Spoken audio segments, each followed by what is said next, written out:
खबरों का सारथी। नमस्कार, आप देख रहे हैं के न्यूज इंडिया। मैं आपके साथ सुरेंद्र सैनी। खबरों में आगे बढ़ते हैं उससे पहले देखते हैं आज की हेडलाइन। सीएम धामी ने सभी को दी रामनवमी की बधाई। एक्स पर पोस्ट किया कि भगवान राम के सूर्य तिलक का वीडियो। लिखा, सूर्य तिलक का सनातन की संस्कृति और आस्था का प्रतीक। बीजेपी ने तेज की 2027 की तैयारियां। 6 अप्रैल से कार्यकर्ताओं के झंडा अभियान व गांव-गांव में संपर्क का अभियान। रानी पोखरी डेवाला में प्रस्तावित होगी विधि विश्वविद्यालय का विरोध। पुलिस ने आंदोलनकारियों को किया गिरफ्तार। उत्तराखंड में अप्रैल से शुरू होगी एसआईआर की प्रक्रिया। अपर मुख्य निर्वाचन अधिकारी ने अफवाहों को नकारा। बोले 2025 में मतदाता सूची जारी। देवभूमि में दिखा मिडिल ईस्ट का संकट के चलते वार का असर। पेट्रोल पंप और डीजल पेट्रोल में समाप्त। हल्द्वानी के बनभुलपुरा में पानी की समस्या का समाधान। 40,000 परिवारों को मिलेगा पेयजल व जमरानी पानी। आप देख रहे हैं के न्यूज, खबरों का सारथी। खबर देहरादून से है, जहां पर उत्तराखंड में अपर मुख्य सचिव निर्वाचन अधिकारी विजय कुमार जोंगी दंडे ने शुक्रवार को प्रेस कॉन्फ्रेंस के जरिए प्रदेश के होने जा रही विशेष संक्षिप्त पुनरीक्षण प्रक्रिया का लेकर के एक अहम जानकारी साझा किया। उन्होंने स्पष्ट किया कि बीते 2 दिनों में कुछ माध्यमों से एसआईआर को लेकर के भ्रामक व गलत सूचनाएं प्रसारित हो रही थी, वे तथ्यहीन हैं। उन्होंने बताया कि राज्य में अभी भी एसआईआर की प्रक्रिया प्रारंभ नहीं हुई है, बल्कि अप्रैल माह में इसकी शुरुआत की जाएगी। उन्होंने कहा कि एसआईआर के संबंध में कोई भी जानकारी प्रकाशित करने से पहले निर्वाचन विभाग के तथ्यों की पुष्टि करना आवश्यक है, जिससे लोगों में किसी भी तरह की भ्रम व ना फैल सके। और बताया कि वर्तमान में 2025 की मतदाता सूची मिलान 2003 की सूची से किया जाएगा। जानकारी साझा करना चाहते हैं। विगत 2 दिनों से कुछ समाचार पत्रों में कुछ गलत सूचनाओं के आधार पर कुछ खबरें प्रकाशित हुई। उसी के बारे में सही जानकारी के साथ में आज प्रेस वार्ता में जानकारी को हम देना चाह रहे हैं। उत्तराखंड राज्य में अभी विशेष गहन पुनरीक्षण अभियान स्पेशल इंटेंसिव प्रारंभ नहीं हुआ है, लेकिन उसकी तैयारी के दृष्टिगत प्री एसआईआर गतिविधियां संचालित की जा रही है, जिसमें हमारे जितने भी मतदाता 2025 की सूची में जिनके नाम शामिल हैं, उनके नाम का मैपिंग 2003 का सूची में जिनके नाम थे उसके आधार पर। मिडिल ईस्ट में चल रहे वार के बीच में कई जगहों पर पेट्रोल संकट के गहराने वाली खबरें सामने आ रही हैं। वहीं हल्द्वानी से जहां पेट्रोल पंप पर पेट्रोल समाप्त है, वहीं नोटिस चस्पा किया गया है। कई लोग स्कूटी, बाइक, कार और टंकी फुल करवा रहे हैं। पेट्रोल पंप पर कर्मचारियों का कहना है कि पीछे से सप्लाई का असर पड़ा है। कई पेट्रोल पंप पर स्पीड व पेट्रोल और लेकिन नॉर्मल पेट्रोल नहीं है। उम्मीद जताई जा रही है कि पेट्रोल की सप्लाई ठीक हो।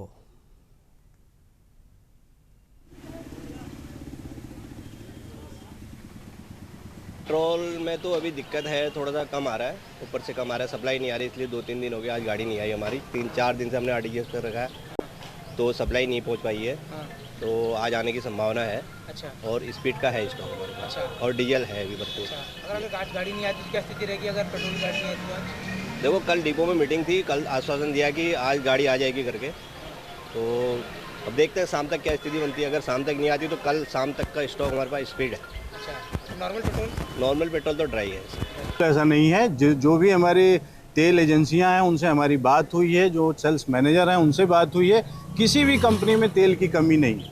किसी कारणवश किसी का पेट्रोल पंप पर अगर टैंकर नहीं आया, उसके नाते जो है उनको इस तरीके का संकेतक नहीं लगाना चाहिए। तेल जो है कई तरीके के होते हैं। किसी जगह जो है हो सकता है डीजल ना पहुंचा हो, कहीं पेट्रोल नहीं पहुंचा हो। तो सामान्य दिनों की तरह इससे पहले तो ऐसा नहीं लगाते थे। इसकी किल्लत तो चल रही है, लेकिन पेट्रोल और डीजल की सप्लाई सामान्य चल रही है। डीजल और पेट्रोल की बिक्री बिल्कुल सामान्य रूप से चल रही है और कोई किसी तरीके की परेशानी या डीजल और पेट्रोल में नहीं है। कंपनियों द्वारा निरंतर जो है सप्लाई पूर्व की तरह की जा रही है।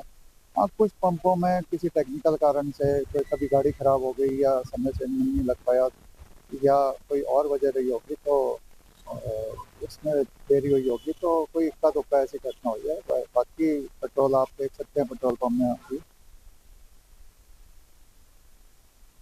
घरेलू गैस सिलेंडर की बुकिंग को लेकर के आ रही समस्या को लेकर के देहरादून जिले में उसे लगते ही हरिद्वार से डिस्ट्रीब्यूटरों ने अहम बैठक की। उन्होंने इस आदेश को तुगलकी फरमान बताते हुए व्यवस्था का विरोध किया। विकासनगर के रुद्रप्रयाग में आयोजित एलपीजी सिलेंडर के डिस्ट्रीब्यूटरों की इस बैठक में गैस एजेंसी संचालकों ने गैस सिलेंडर वितरण में आ रही दिक्कतों को लेकर के चर्चा की, जहां विभिन्न जगहों से आए हुए गैस एजेंसियों के संचालकों ने अपनी अपनी समस्या को रखा। उन्होंने बताया कि शहरी क्षेत्रों में 25 दिन और ग्रामीण क्षेत्रों में 45 दिन का गैस का बुकिंग प्रावधान रखा है। उससे आम उपभोक्ता के साथ साथ गैस एजेंसी के संचालकों को पर भी दिक्कतों का सामना करना पड़ रहा है। बताया गया कि बुकिंग के समय लंबे समय से इंतजार कर रहे आम उपभोक्ताओं को करना पड़ रहा है, जिससे आक्रोशित व जिसका खामियाजा गैस संचालकों पर भी पड़ता है, उनके कर्मचारियों को भुगतना पड़ रहा है। और उन्होंने चेतावनी दी कि अगर ऐसे में हालात रहे तो उनका यह काम करना मुश्किल हो जाएगा। पूरा कर देता हूँ। आपने कहा फरमान जारी हुआ है। फरमान तो देखिए आदेश को कहते हैं शुद्ध हिंदी में, तो आदेश तो सराखों पे होता है। जब हमारे हुक्मरान करते हैं, हमारे आला अधिकारी करते हैं, चाहे वो कंपनी के हों, प्रशासन के हों, सरकार के, हमें उनकी बात माननी पड़ेगी और मानना चाहिए। और रीति नीति सदियों से चली आती है, मानते रहे। विषय आता है ये तुगलकी फरमान।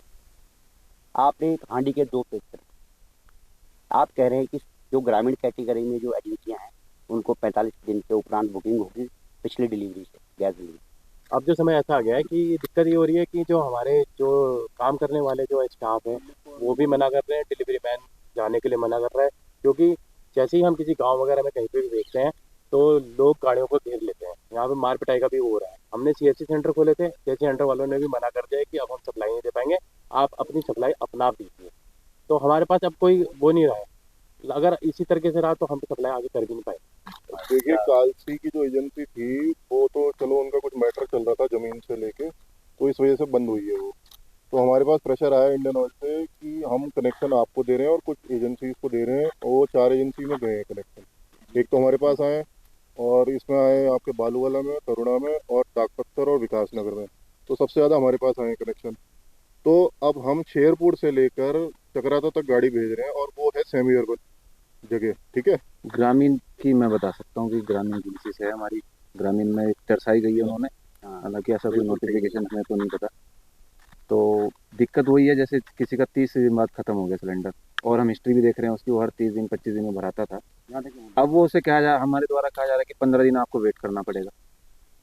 तो दिक्कत यही लोग ज़्यादा वो मतलब ये एग्रेसिव हो रहे हैं ऐसे ग्राहक ज़्यादा कि हमें तो सिलेंडर चाहिए। अब दिक्कत है ना तो उन्हें सरकार से मतलब, ना उन्हें ऊपर अधिकारी से मतलब, सब एजेंसी पे गुस्सा फोड़ रहे हैं वहाँ। खबर हल्द्वानी से है। हल्द्वानी के जिला अधिकारी ललित मोहन रयाल ने जिले की बड़ी परियोजनाओं की समीक्षा बैठक लेते हुए अधिकारियों को आवश्यक निर्देश दिए। जिलाधिकारी ने जमरानी बांध परियोजना और शहर के एडीबी के माध्यम से हो रही विकास कार्यों की व पाइपलाइन बिछाने वाली एजेंसियों व एचपीसीएल के अधिकारियों से बैठक की। इसी दौरान जमरानी बांध की नहर के शहर को गुजरने वाली वार्ड एडीबी की परियोजना और यूएसडीए के द्वारा कराई जाने वाली परियोजनाओं को भी शामिल किया।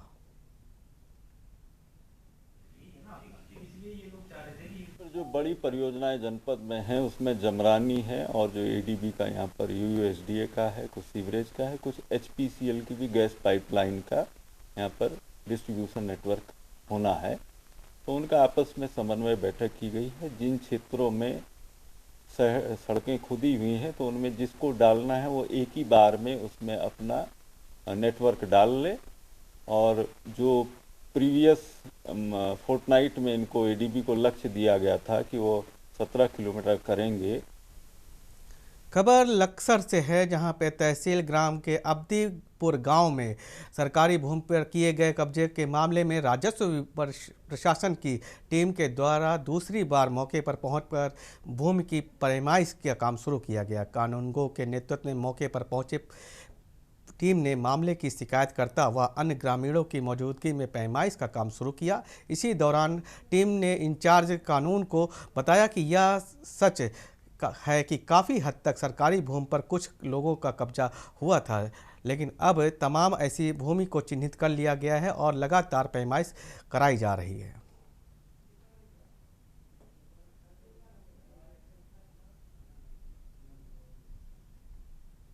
जो है जी आज पैमाइश की पूर्व से ही निर्धारित थी, एक ही टीम गठित की गई थी। उसके तहत आज हम यहाँ पर मौके पर उपस्थित हैं। हमने लगभग 146, 147, 148 ये ग्राम अब्दीपुर गांव है, लगभग चार नंबर हम सरकारी जो नंबर हो चिन्हित कर चुके हैं, जिसमें लगभग 2 हेक्टेयर से अधिक भूमि है। उसका हमने चिन्हीकरण कर लिया गया, जिसमें थोड़ा इसमें गेहूं भी खड़े हैं, गन्ना भी है। जी अभी तक तो कोई कार्रवाई नहीं है। लगभग 26 फरवरी अभी 1 महीना पहले खसरा नंबर 131 जो 4 हेक्टेयर भूमि है सरकारी, उसकी पैमाइश की थी। वन भूमि भी है उसमें, जिस पर कब्जे भी पाए गए, लेकिन वो अब तक हटाए नहीं गए। 1 महीना होगा। तो इसमें कानून पता नहीं कानूनों की ढिलाई है या भाई किसकी का तहसील प्रशासन ढिलाई बरत रहा है। आज 1 महीना बाद फिर ही तहसील प्रशासन, जैसा कि ये जो है संयुक्त सीमांकन कार्य चल रहा है, इसमें जो है राजस्व और वन विभाग की भी भूमि इसमें सम्मिलित है, लेकिन ये कुछ खाते इसमें ऐसे हैं जो संयुक्त हैं, कुछ भाग पे मालिक जो है राजस्व विभाग है, उस पे जो है वन विभाग है। अभी जो है हमारे जो केवल 132 नंबर केवल जो खसरा है, जो हमारा उसका अलग खाता था, और 29 और 31 की जो पैमाइश हुई है उसमें हम साझेदार हैं। खबर देहरादून से है, जहां पर विद्यालयी शिक्षा मंत्री डॉक्टर धन सिंह रावत ने विभागीय अधिकारियों को और शिक्षकों को वार्षिक स्थानांतरण के प्रक्रिया की शीघ्र करने के निर्देश दिए। उन्होंने कहा कि स्थानांतरण और प्रमोशन शिक्षकों को अधिकार है कि जैसे कि पारदर्शक तरीके से समयबद्ध से पूरा किया जाए। मंत्री के उच्च न्यायालय में लंबित मामलों को तथ्यों को साथ में पैरवी करने वाले और ज़रूरत पड़ने पर विशेष अप्लाई दायर करने वाले निर्देश भी दिए गए। साथ ही शिक्षकों के प्रमोशन के मामलों को त्वरित निस्तारण करने के लिए अधिकारियों को तेजी लाने के कहा।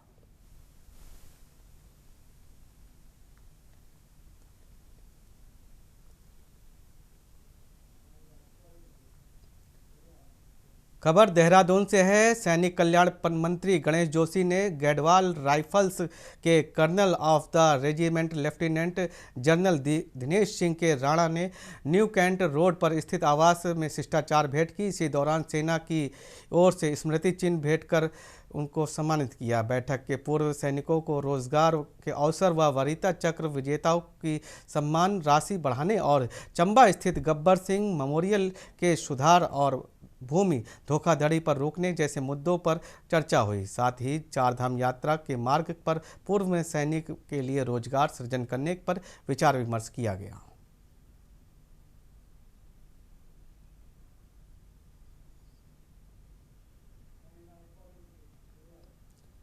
उत्तराखंड की सियासी में चुनावी हलचल तेज हो गई है। वहीं भाजपा के महामंत्री कुंदन परिहार ने अपने गृह जनपद बागेश्वर और मंडलेश्वरा स्थित में पार्टी कार्यालय पहुंच करके प्रेस वार्ता की। उन्होंने 2027 के चुनाव की रणनीति का खुलासा करते हुए भाजपा के 6 अप्रैल को कार्यकर्ताओं के घरों में पार्टी का झंडा लगाने और सोशल मीडिया पर टैग लगाने का अभियान चलाने की योजना बताई। 7, 8, 9 अप्रैल को गांव चलो अभियान के तहत में कार्यकर्ताओं को गांव-गांव जा करके जनता और योजनाओं के लाभार्थियों का संवाद करेंगे, जिससे पार्टी में SC ST वोट में विशेष।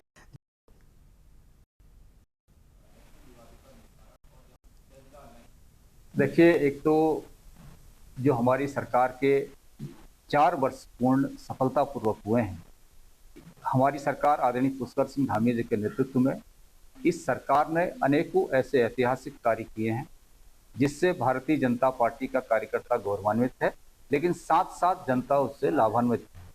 आज हम देखते हैं कि जो UCC है उसके माध्यम से संपूर्ण देश भर में पुष्कर सिंह धामी जी ने एक नजीर प्रस्तुत की है। अनेकों राज्य उनका अनुसरण कर रहे हैं और हम समान नागरिक संहिता लागू करने वाले प्रथम राज्य की श्रेणी में शुमार हैं। इसका श्रेय हमारी सरकार और पुष्कर सिंह धामी जी को जाता है। देहरादून से जिला प्रशासन के ने आपदा प्रबंधक को लेकर के महत्वपूर्ण कदम उठाए हैं, जहां जिलाधिकारी संविन बंसल की अध्यक्षता में आयोजित की जिला आपदा प्रबंधक प्राधिकरण की समिति में बैठक में संवेदनशील इलाकों में आपदा न्यूनीकरण के काम को मंजूरी दी गई। वहीं नदियों और चैनलाइजेशन और ड्रेनेज कार्यों को हरी झंडी दी गई है, जिससे कि मानसून के दौरान पर संभावित क्षति को कम से कम किया जा सके और 28 जोखिम भरे नदी तटों को चैनलाइज करके उन पर साक्षात्मक कार्यों को शर्त स्वीकृत कर प्रदान की जाए। जिलाधिकारी ने विभागों को चिन्हित कर उनसे जुड़े हुए आपदा न्यूनीकरण कार्यों को समयबद्ध से पूरा करने का निर्देश भी दिया।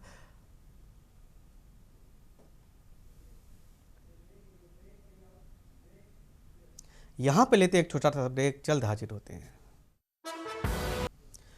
खबरों में पुनः आपका स्वागत है। खबर रानी पोखरी से है। डोईवाला में प्रस्तावित राष्ट्रीय विधिक विश्वविद्यालय की स्थापना न कराने और विविध विश्वविद्यालय की जमीन को खुर्द बुर्द करने के विरोध में पूर्वाधून जिला कांग्रेस के द्वारा के एक्सल हॉल चौराहे पर प्रदेश सरकार का पुतला दहन किया गया। बीते दिनों में मौके पर भारी पुलिस बल व जिला प्रशासन व वन विभाग के अधिकारी एवं क्षेत्रीय विधायक पहुंचने के दौरान स्थिति तनावपूर्ण हो गई। जबकि स्थानीय जनता ने अपनी जायज़ मांगों को लेकर के सवाल उठाए तो वहां पर मौजूद महिलाएं, बुजुर्गों एवं आंदोलनकारियों ने साथ ही पुलिस द्वारा अभद्र व्यवहार किया गया। आंदोलनकारियों का गिरफ्तार करके रायवाला थाना क्षेत्र में पहुंच गया।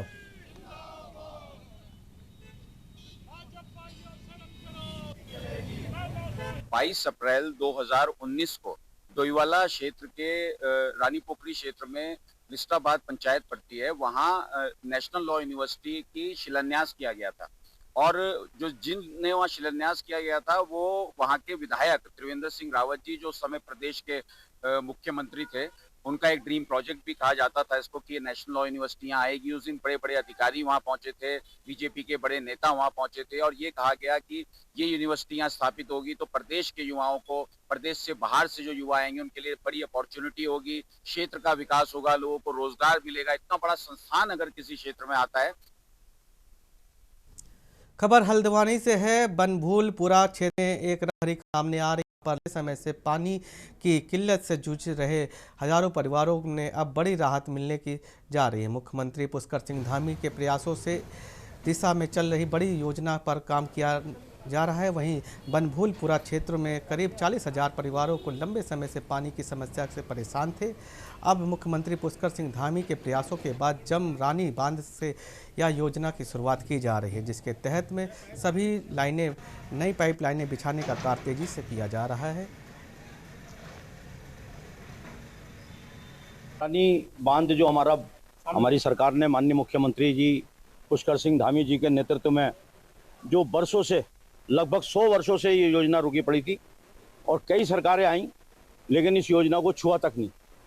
ये देश के प्रधानमंत्री नरेंद्र मोदी जी के नेतृत्व में और प्रदेश के मुख्यमंत्री पुष्कर सिंह धामी जी के नेतृत्व में इस योजना का जो शुभ आरंभ किया गया है, उस योजना के तहत पेयजल योजना की आज 154 करोड़ रुपए की योजना है, जो बनभूलपुरा क्षेत्र से लेकर के पूरी हल्द्वानी शहर के जो लाइनें पड़ रही हैं, जो लगभग 17 इंच की लाइन पड़ रही है, मेन लाइन है, उससे संपर्क लाइन है, लगभग 254 करोड़ रुपए की संपर्क लाइनें पड़नी है।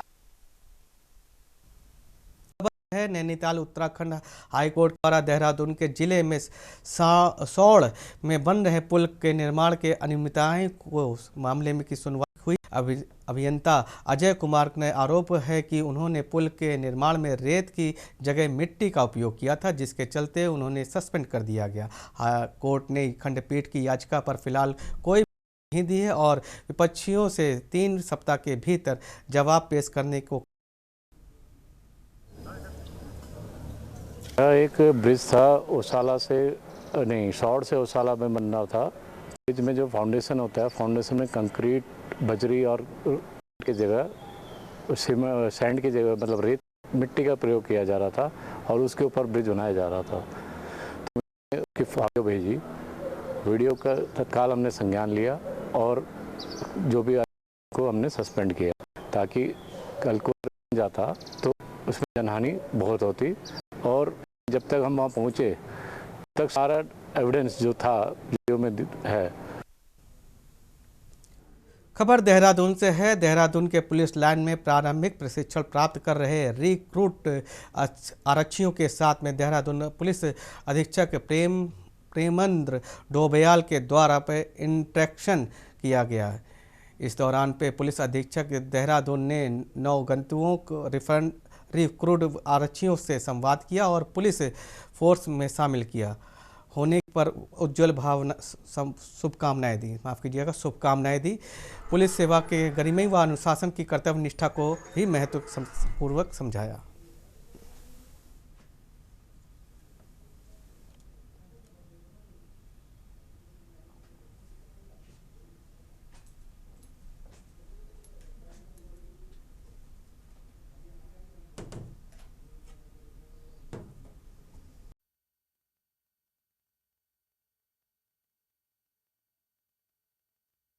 खबर नैनीताल से है, जहां पे जिले के भवाली जोली कोर्ट में मार्ग में गोटिया के एक पास में केमाऊ मोटर ऑनर्स यूनियन के एक बस अनियंत्रित होकर सड़क पर पलट गई। हादसे में एक व्यक्ति की मौके पर ही मौत हो गई, जबकि 6 अन्य यात्री गंभीर रूप से घायल हो गए। स्थानीय लोगों ने सूचना मिलने पर SDRF की टीम को बुलाया। रेस्क्यू ऑपरेशन के दौरान पे सभी को बस में फंसे होने 8 घायलों को बाहर निकाला गया। सूचना मिली थी हमें उससे क्या बोलते हैं आपदा नैनीताल से कि यूपी के पास एक बस पलटने की सूचना है, तो हम लोग तुरंत कार्रवाई की और घायल दोनों बराबर हैं। तो हमने यहाँ पर पहुंचे तब तक घायलों को निकाल दिया था लोकल द्वारा और सिविल पुलिस हम सब लोगों से पहले पहुंच चुकी थी, उनके द्वारा घायलों को निकाल दिया गया था। और ड्राइवर से मेरी बात हुई कि उसने घटना का कारण बताया था। मोड़ पर गाड़ी को पास देने के लिए गाड़ी अनियंत्रित हो गई और ओवर रेस हो गई, इसकी वजह से गाड़ी बचाने के चक्कर में वो गाड़ी बस के लोड के कारण पलट गई। बुलेटिन में फिलहाल इतना ही। बने रहिए के न्यूज इंडिया के साथ। नमस्कार।